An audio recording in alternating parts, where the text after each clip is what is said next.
The return of the gods is an event that is prophesied by every ancient religion on the face of the earth. They all talk about a time when the old ones return, when the ancient gods that once ruled this earth will return for the final age of mankind. A new golden age where mankind will be upgraded and changed into something else. It's most important that each new generation born on Summer be made aware that here the old gods aren't dead. Old gods on new streets. Well, there's this certain time when these constellations are aligned. Open the gate and let the old gods, those are the demons, come through.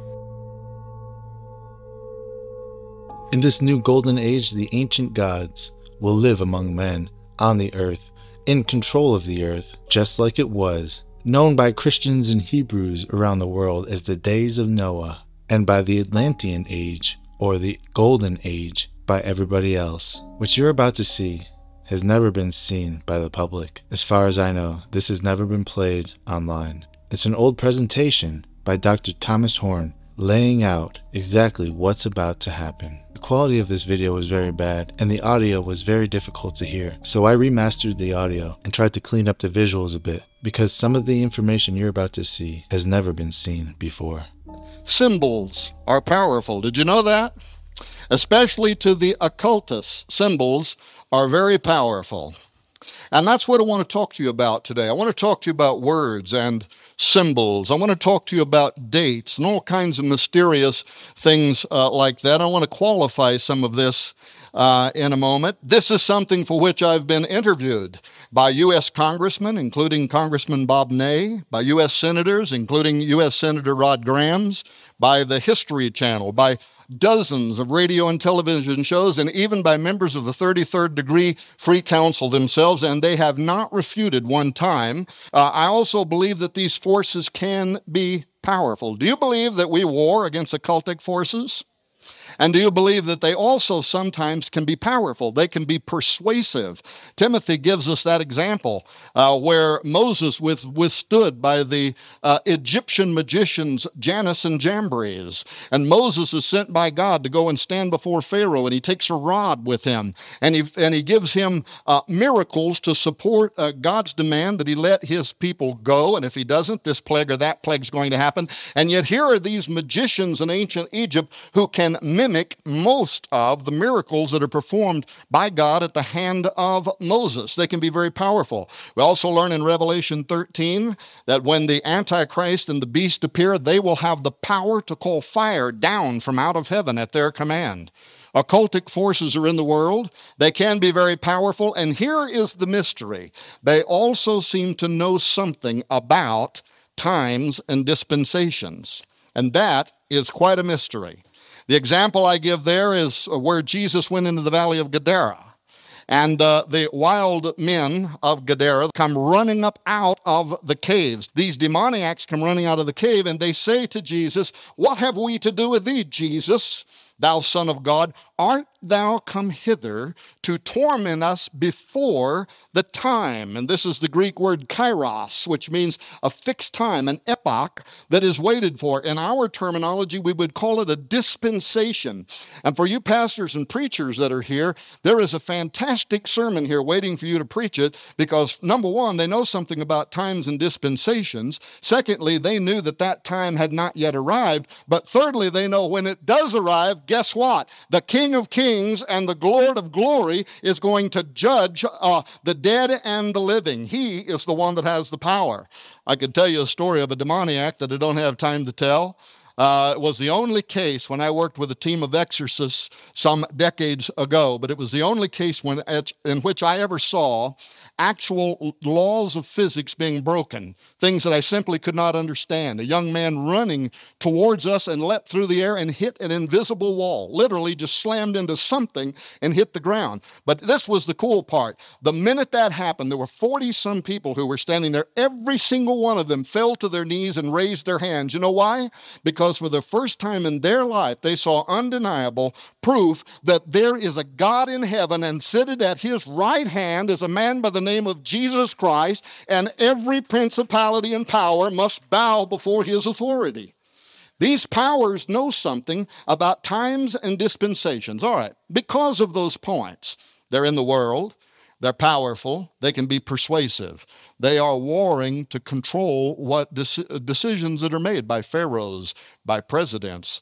Egypt's Pharaoh is our president. They are warring for their mind. They want to control them. They want to take them somewhere. They want to take them, obviously, in a direction opposite of what God would have, either that executive level or even the people of that nation follow. And slowly, the process of gradualism, the drip, drip, drip, where over a slow period of time, we are taking away from preaching the Bible, Pastor Hoggard, that fantastic point you made last night. When you change the DNA, you change the body.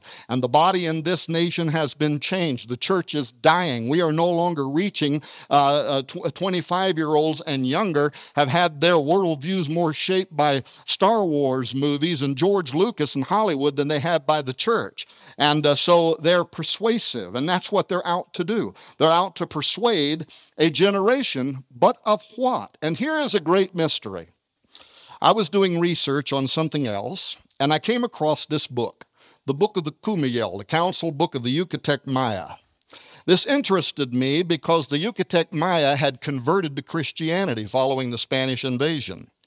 And they still technically refer to their prophet as the Chilambalam, but the Chilambalam had converted to Christianity. And the Chilambalam started developing ideas around the Christian final judgment. And he came to believe that the prophets of his culture, who were forecasting a future in which their God would return, was a false setup for the Christ of Christianity and his appearing, and that something was going to precede it. In our theology, we would understand that entirely, wouldn't we? The coming of the Antichrist, a time of great deception. So I came across, this was academic research.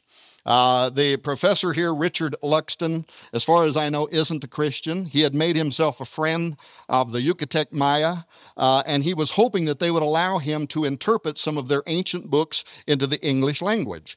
And so he was doing academic research with the Yucatec Maya. The Maya had written this 500 years ago, and it contains prophecies concerning the future. So I started reading this. Make a long story short, I thought I found something. I thought I found something nobody had ever found before. And I'm not one of these guys, like in the New Testament where they're always running around trying to find some new thing. That's not me. But I thought I came across something, and it was connected to the year 1776, the year 2012, and more importantly, in my mind, it was connected to the founding of this country and the Great Seal of the United States and a prophecy held by the Freemasons in which they believe that their God is going to return at a future moment in time. That grabbed my interest. But before I said anything about it, I thought, I have stumbled into some deep occult work here. And these guys are scheming something. And whether I believe it or not, they believe it. And because they believe it, it can affect the course of our nation. It can affect the course of law. When you get up among the elite, the power behind the power. The president stands up and gives a State of the Union address, but it's written by somebody else. And there are people behind him that are fashioning his words, like George Bush standing up and twice in his State of the Union referring to the angel in the whirlwind. But because we hold beliefs beyond ourselves, when this spirit of citizenship is missing, no government program can replace it. When this spirit is present, do you not think an angel rides in the whirlwind and directs this storm? The story goes on, and an angel still rides in the whirlwind and directs this storm. And a few weeks later, one of our senators standing before the U.S. Senate and praying to the angel in the whirlwind to take a charge and control of the future of this nation. The angel in the whirlwind is known in Masonic circles. It is Enoch, basically, turned into the most powerful angel in heaven, which is very much central to their occultic and mystical beliefs. That's why I started out saying words are powerful. When people say words, most of the time, especially when it comes from DC on down, it means something. And it may mean something what they call sato, under voice. They're saying something to somebody else out there, but they think the public is going to receive those words as having a different meaning. It's occultic.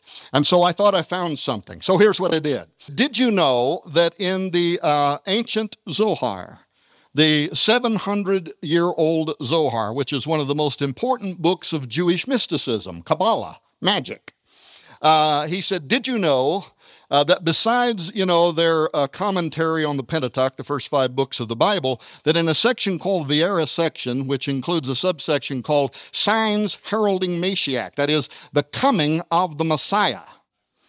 And whenever he comes, they are going to accept a false Christ. Do you understand that? Why this was important to me was because what was ringing in the back of my mind was an even older prophecy, an 800-year-old prophecy that was also made by what I consider to be an occultic figure, a Catholic mystic, a man by the name of Malachi O'More Gare, also known more commonly to the Catholics, Father Malachi.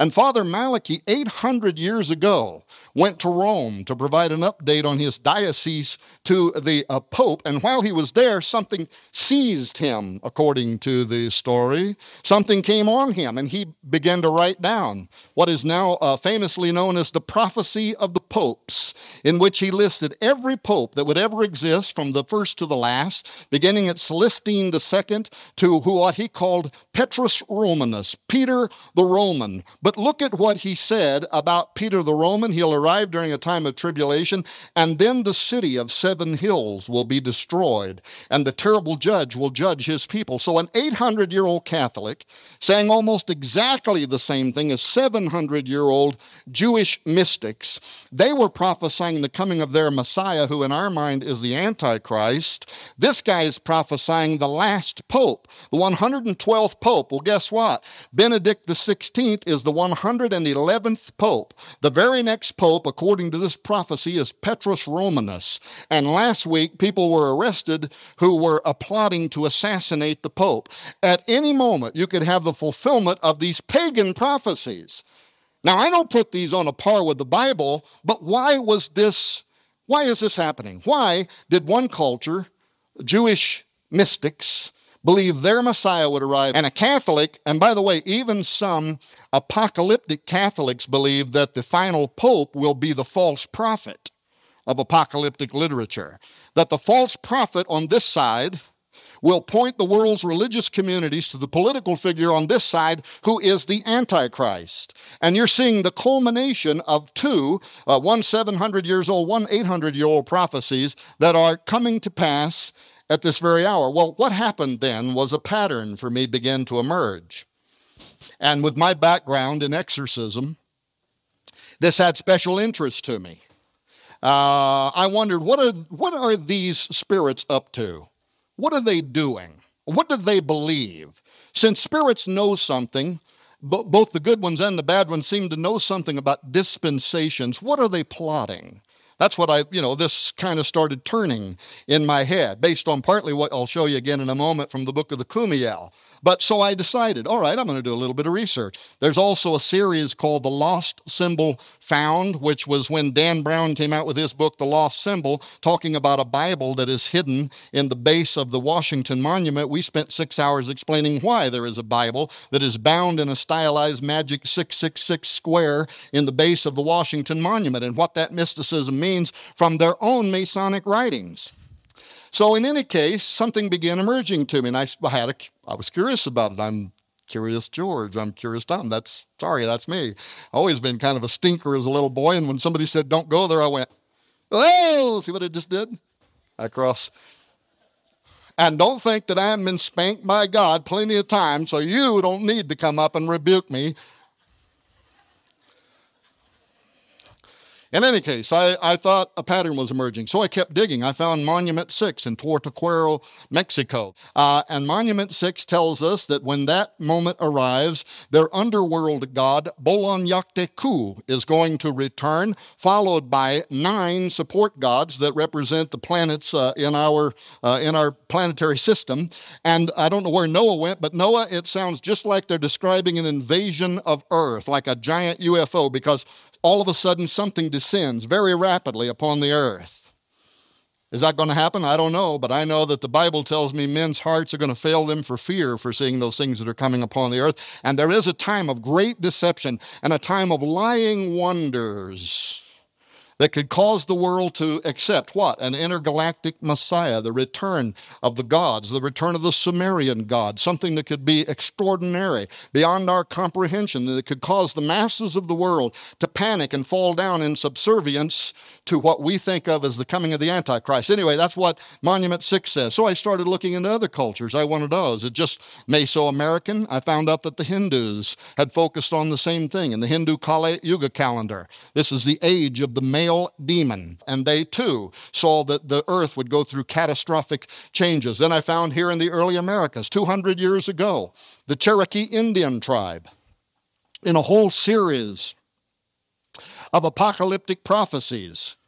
They too began to prophesy the return of their feathered rattlesnake god. These are called the Cherokee Star Constellation prophecies, or more commonly the Cherokee Rattlesnake prophecies. And here's another thing for you investigators that like looking into this stuff. I want somebody to answer me why all of these cultures want to typify their god as a great dragon that has the power of flight, has the power to move through the air. The Bible talks to me too about a power of the air, and also refers to him as a dragon. And all of these cultures, the Cherokee see a flying rattlesnake god who's going to return. The Mayans see Kukulkan. The Aztecs see Quetzalcoatl, their feathered serpent god coming back from the heavens. And furthermore, as you'll see in a moment, on the Great Seal of the United States, the prophecy on the Great Seal speaks of the return of the god Saturn's reign over the earth and his son Apollo upon the earth. And if you look at ancient depictions of Saturn, he is pulled in his chariot through the sky by two winged dragons. All of this occultism. So I went back to Luxton's book, this interpretation of a 500-year-old prophecy, the Book of the Kumiel. Now, let me just real quickly, because I really got some stuff here I want to be able to say, and so I'll move through this part quickly. The point that grabbed me in this was that the Maya had recognized a direct link between the number 13, which is so important to our country, 1776 and 2012, in cycles and illustrations in a way that academic Luxton thought mirrored prophecies of the Christian Last Judgment. They mirrored prophecies of the Christian Last Judgment because the Chilam Balam had become a convert of Christianity, and he was speculating about what does all this Mayan stuff mean to him now as a Christian.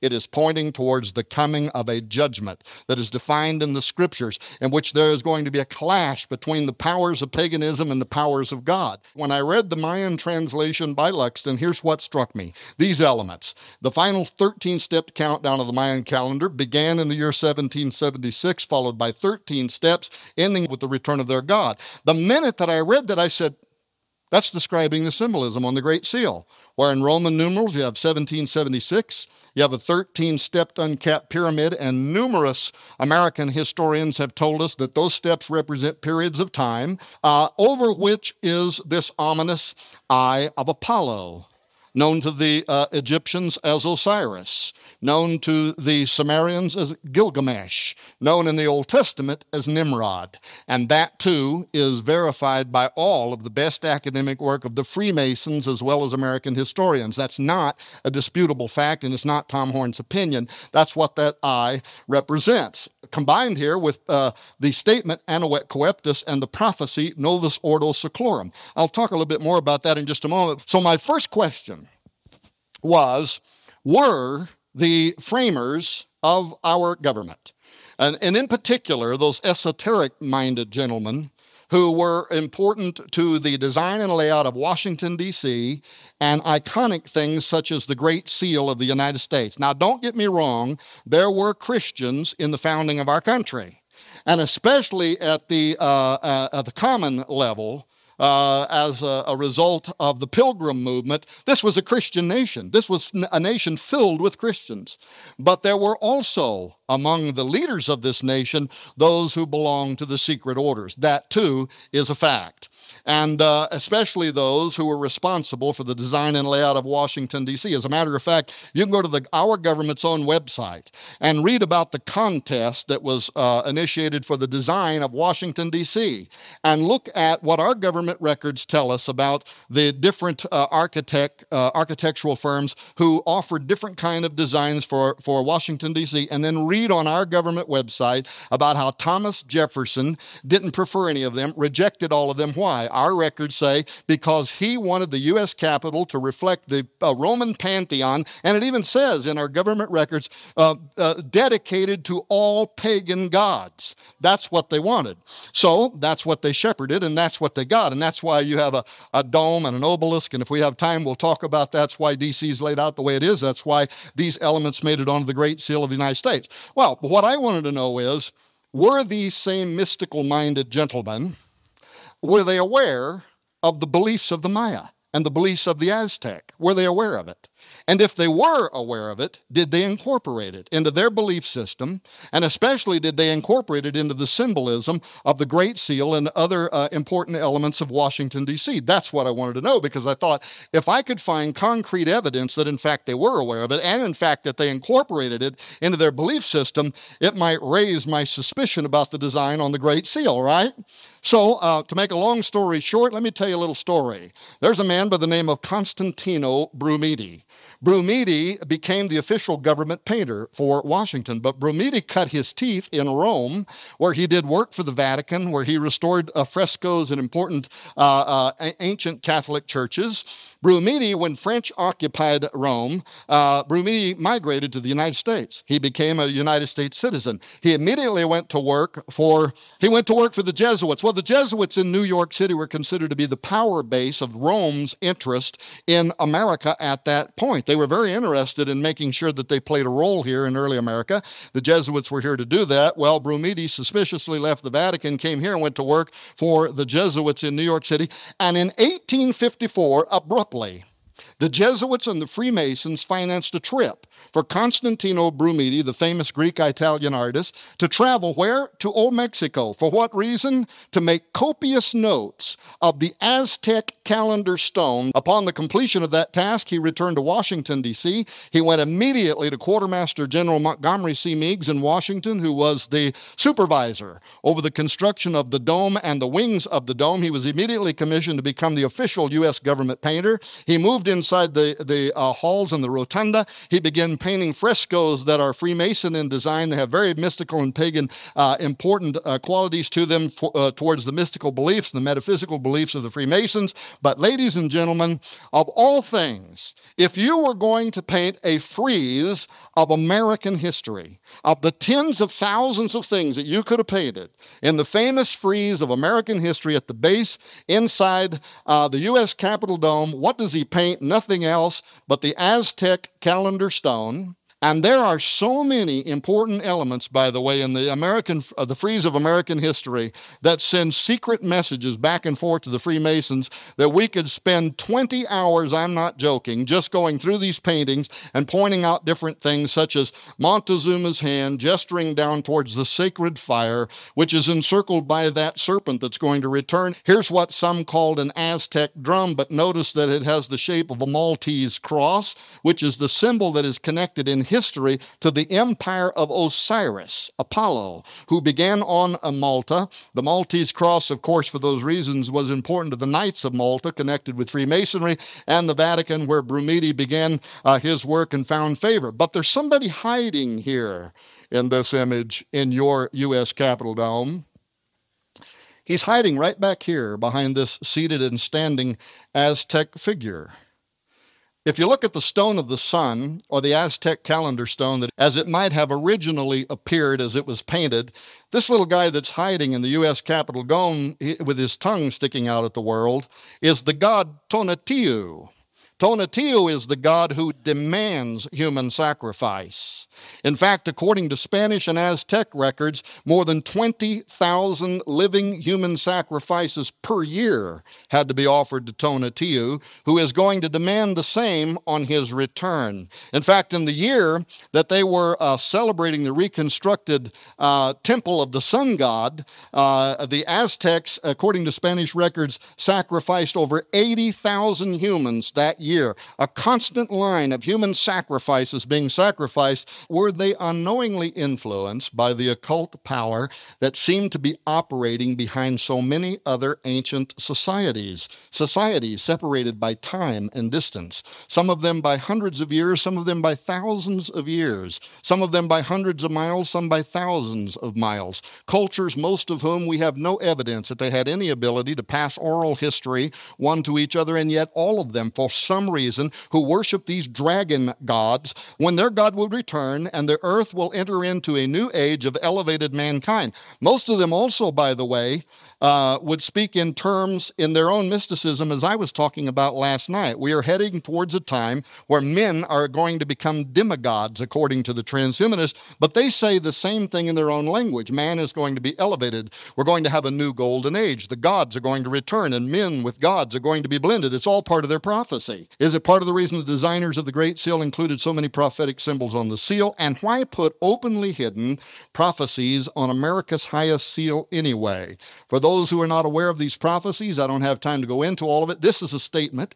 Anahuet Coeptus, this was taken from Virgil's Aeneid, in which Ascanius, the son of Annius from conquered Troy, prayed to Apollo's father, Jupiter, or Saturn, Zeus. Charles Thompson, the designer of the Great Seal's final version, condensed line 625 of Book 9 of Virgil's Aeneid, which reads, Jupiter omnipotus, Adacibus Anahuet Coeptus, or all-powerful Jupiter, favors the daring undertaking. He concised that to Anahuet Coeptus. He approves our undertaking to conceal the true identity of the he of the Great Seal, the mythical father god Jupiter, who gives Apollo life. I'll bet you that the majority of the people sitting in this room, the women in their purses, the men in their wallets, or at least a very large number, have this prophecy in your wallet. It's on your U.S. $1 bill. Thanks to Roosevelt and Wallace, 32nd degree mystics who believed the prophecy on the Great Seal. This, according to Wallace's own records, was a prophecy about the coming of the great architect of the universe, also known as Osiris, also known as Apollo, also known in the Bible as Nimrod, and they believed that his coming was soon and that it would be heralded by a new breed of humanity. But remember, their contemporary enemies out of Hitler had been hoping for the same thing, the Aryan supermen, the Ubermensch. We are going to create a new form of man. And they believed that prophecy was coming. Well, guess what? They were probably right. It is coming. And now our technology has caught up to our mystical dreams, and we are about to give birth to a new form of man. But did he hide this? Because when you look at your dollar and it says, in God we trust, who do you think that's talking about? Is that the God of the Bible? Well, you know, if you read, by the way, what caused the great push in America to get placed on our currency, the phrase, in God we trust, that's not really what they started out wanting. It was Christians. And they had actually said to Congress that in a hypothetical annihilation, this is their language, a hypothetical annihilation of the United States in the future, antiquaries of the future would have determined that America had been a pagan nation based on the symbols of the Great Seal and the way Washington, D.C. was laid out. Even the old-timers knew this. And they wanted something in our government that would reflect that widespread Christian view that was held among the mostly agrarian communities at that time.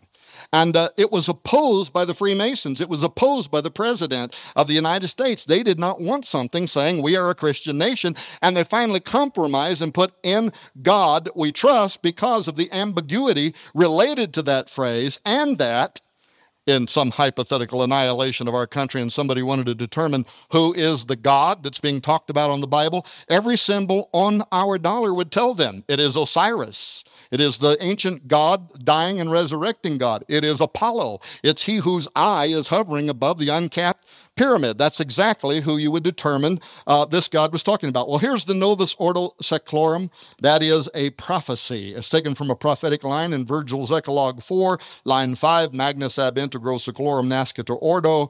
The interpretation of the original Latin being in the majestic role of circling centuries begins anew. If I have time, I'll explain that.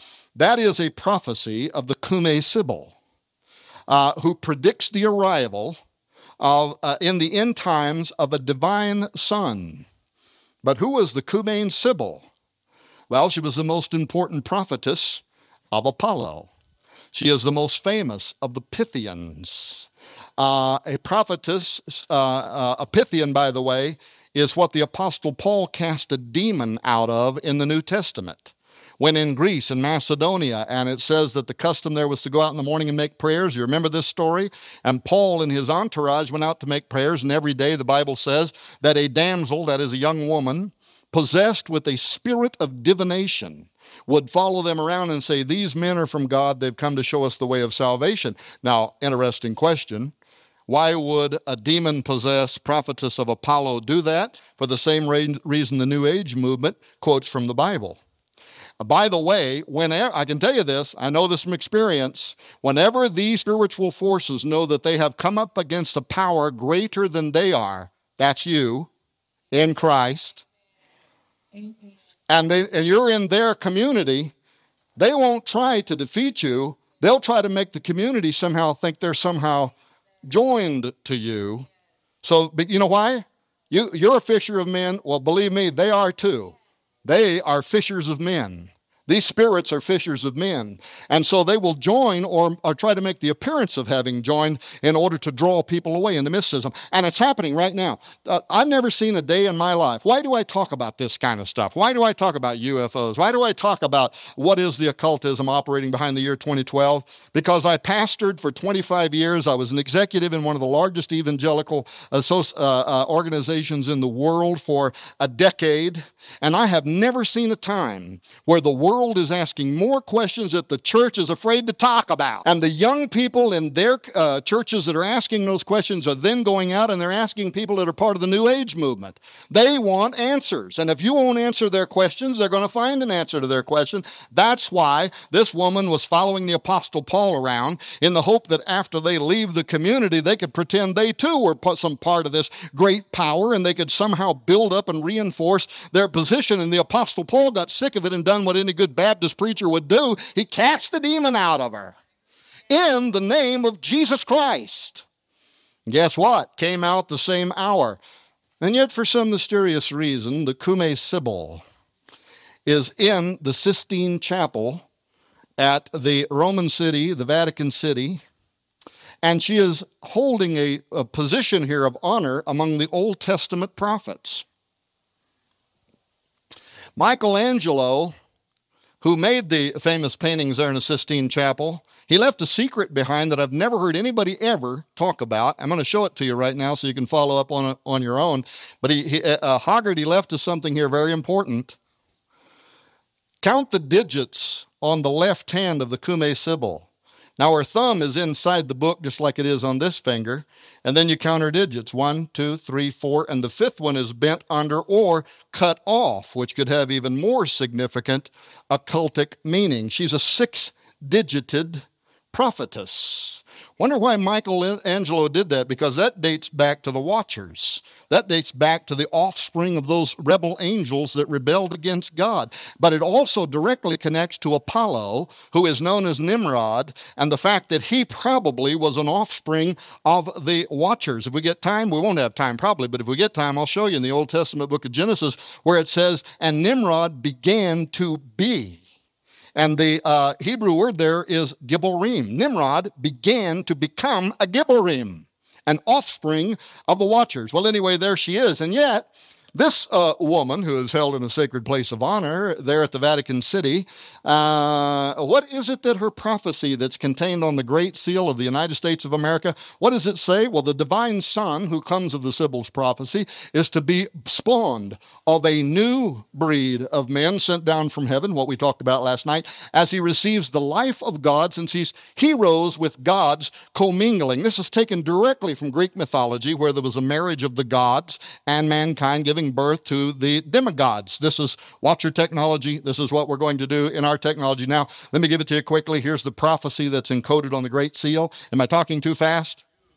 The Great Seal. Now, this is the prophecy that's on the Great Seal. Now, the last age by Cumae Sibyl sung has come and gone, and the majestic roll of circling centuries begins anew. That's where we take the phrase, a new order of the ages, the Novus Ordo Seclorum. Okay, what's going to happen when this new world order is born? Justice is going to return old Saturn's reign. Bible scholars will tell you this is talking about Satan. Saturn is the equivalent of Satan in biblical theology. Is going to return old Satan's reign with a new breed of men sent down from heaven. Only do thou at the boy's birth, in whom the iron shall cease, the golden race will arise. Befriend him, chaste Lucina, 'tis thine own Apollo reigns. So now we know who is prophesied on the great seal of the United States to return. This is from which the prophecy is taken. He shall receive the life of gods and see heroes with gods commingling and himself be seen of them. And with his father's worth, that is Saturn's worth, he will reign over the world. Assume thy greatness, for the time draws nigh, dear child of God, great progeny of Job, that is Jupiter or Zeus. See how it totters, the world's orbed might, earth and wide ocean and the vault profound, all see enraptured of the coming time. All right, very quickly, there are a few elements here you need to understand. The Greeks believed in 4 ages, right? You remember this from school? There was the golden age. This was the age when the gods reigned upon the earth. After the gods departed, we entered into the silver age. This was the age of the demigods. This was when only those who had been born of the gods, what you would think of as the Nephilim, the Gibborim, the offspring of the Watchers, this is when they were upon the earth, the silver age. Then the flood came, wiped out most of those bloodlines of the gods, the Greeks believed. And then we entered into the bronze age. This is the age where there's still some elements of the bloodline of the gods on the earth, but not very much. And in Christian theology, we look at this and we say, well, you know, the flood wiped out the giants, and yet, lo and behold, how did this happen? After the flood, somehow they're back. How did they come back? I believe there was a high level of technology that was used that's also going to be used in our age, but that's my theory. There's other kind of theories around this. J.R. Church talked about the bloodline of the Antichrist and the tribe of Dan. Other people try to figure out, but bottom line is they came back. Somehow the giants were on the earth again, but not in the great numbers that they had been before. This is the Bronze Age, when there's very little of the divinity of the gods from the Greeks' point of view left in humanity. And then finally, we enter into the Iron Age. That's the age that we are in now, where there is so little divinity left inside humanity. What do we got to do? We got to create a new breed of humanity. Exactly what the transhumanists are saying now, the mystics of old were saying the same thing. The day will come when we will need to rejuvenate, recalibrate, alter, re-engineer humanity so that once again we can be an offspring of the immortals. But why should Christians care about a Sibyl's prophecy on the Great Seal heralding the return of Apollo? Because the Bible identifies the god Apollo as the same spirit, verified by the same name, that will inhabit the political leader of the end times new world order. 2 Thessalonians, let no man deceive you by any means, for that day shall not come except there come a falling away first, and that man of sin be revealed, the son of perdition. This is the Greek word Apollyon, which is the Greek's way of saying what we call Apollo. Apollia, Apollyon, Apollo. Revelation 17:8 ties the coming of the Antichrist with the return of Apollo. The beast that thou sawest was, and is not, and shall ascend out of the bottomless pit and go into perdition, Apollia, Apollo. And they that dwell on the earth shall wonder, whose names were not written in the book of life from the foundation of the world, when they behold the beast that was and is not and yet is. This phrase is held by many theologians who believe that it pointed to either a spirit or a personality that existed on the earth, was dead at the time or gone at the time of the writing of Revelation 17:8, but who will return in the latter days to either be or to possess the Antichrist. Both the Bible and ancient records and the prophecy on the Great Seal tell us it is Apollo. He is equivalent to the Egyptians as Osiris. In the Old Testament, he is called Nimrod. If we had had time, we would have talked about this question, but how could Apollo, Osiris, Nimrod possibly return in flesh or spirit as Antichrist? But it has to do with the Cumae Sibyl's prophecy of a new breed of men, and the same thing that I was talking about. Well, there it is, Genesis 10:8, and Cush begat Nimrod. He began to be, this is the Hebrew halal, which means either ritualistically, he began to change sexually or to change genetically, or it can flatly just refer to the same thing when the Bible refers to all flesh having become corrupted upon the earth. He began to change genetically, and as he did, what did he become? A mighty, a Gibborim in the earth. He immediately sets out to build a tower. His eyes were opened, like we talked about last night, to new modes of perception, what the transhumanists want. Suddenly he saw something. He wanted to build a tower whose top would reach into the heavens. Roosevelt and Wallace believed it.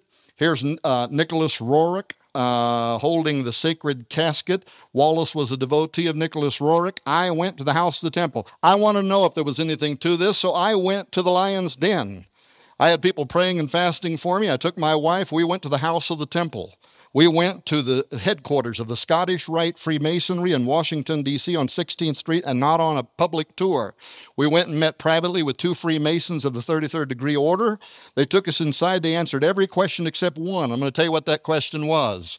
When we went into the sacred room there, the chapel, with its giant altar. And I looked up at the 36-paneled magic 666 square that is used during the raising ceremony to bring forth the spirit of Osiris from the underworld to incarnate him in every U.S. president.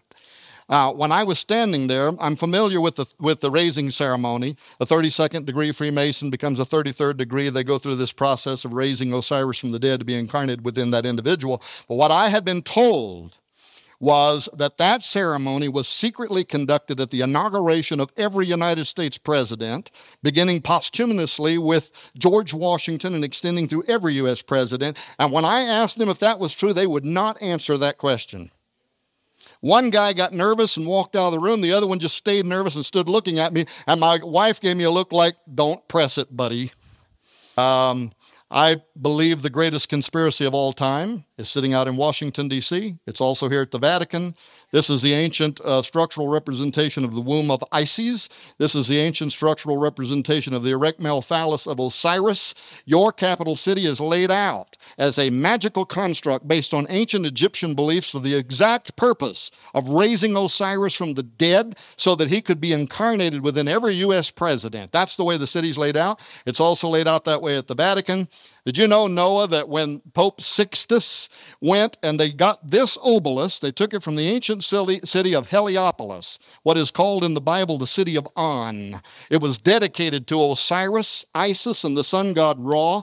And when Sixtus the Pope brought it there, he tried to conduct an exorcism on it to cast the spirit of Osiris out of it before planting it in the center of the Vatican City. All right, there's a reason why the Washington Monument has a magic square in its base where a Bible is bound. There's a reason there's a magic 666 square above that altar in the house of the temple where I was at. There's a reason there are 72 pentagrams in their Gnosticism. They believe 72 demons control the nations of the earth, and they have bound them at the base of the apotheosis of Washington. This is the underbelly of the U.S. Capitol Dome. It's called the apotheosis of George Washington, which means to become a god. What god did he become? Well, look at the heaven that he's rising into. There's not one Christian symbol. There's no Jesus. There's no cross. There is no Michael the Archangel. Every part of the underbelly of the U.S. Capitol Dome is filled with pagan gods. Here's the god Vulcan, who Manly P. Hall tells us fills the Freemasons' hands with the seething energies of Lucifer. That's the heaven he went into. At his funeral, Freemasons cast sprigs of acacia upon his body to represent that he had gone into the underworld to take his role as Osiris so that the next president could become the resurrected Osiris. Well, the occult have a plan. God has a better one. So what do you think about that presentation I just showed you? Because in my opinion, it's one of the most important presentations I've ever seen. So make sure you share this far and wide. Leave a comment and let us know what you think. Also, don't forget to hit that like button. And until next time, thank you all for watching. God bless you all.